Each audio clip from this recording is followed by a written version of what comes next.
talking with Chuck Maddie, the brewmaster of Beerworks here in Framingham. And we've been in here before looking at this beautiful facility, which is a state-of-the-art brewing facility, I think. And Chuck right now is going to talk about his latest brew, as well as what they're doing coming up for the summer season. Today's Boston Marathon Day during the interview, so happy Patriots Day to everybody as well. So Chuck, let's get right down to it.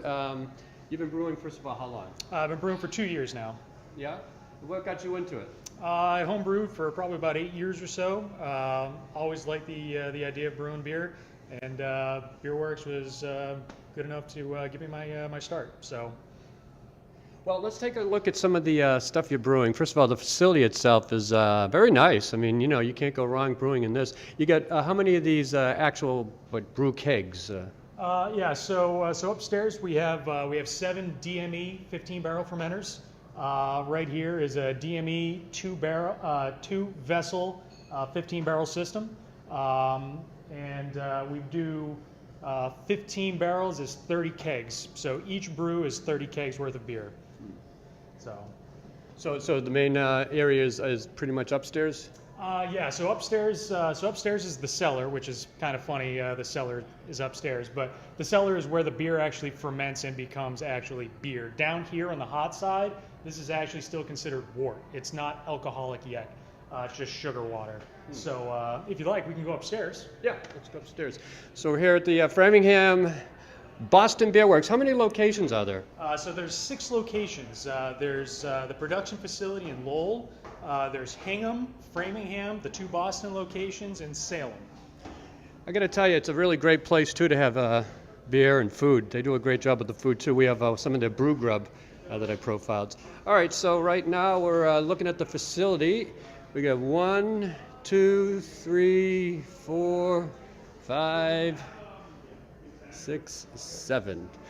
So you got 7 different beers going on in these? Is that what happens? So right now we actually have 3 beers going right now. So the 2 brew pub facilities at Framingham and Hingham are actually doing the small batch beers for every location. So right here I have the Rice Saison, the Brutally Honest IPA, and the new Super Hazy IPA. Mm-hmm. So that's what I have in the cellar right now. And I've had all of those, all great tasting beer.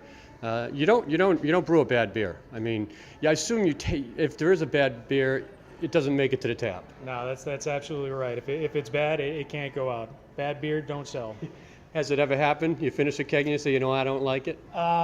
In the 2 years here, I can honestly say it's never happened. All right, let's talk about what's coming up for the summer. First of all, what's on tap that you recommend right now? You mentioned a couple. One just came out, Brutally Honest, right? Yeah, correct. So last week we actually brewed the Brutally Honest IPA, which has been on the menu since the fall, but it's a unique IPA where it's not as hoppy as it is dry.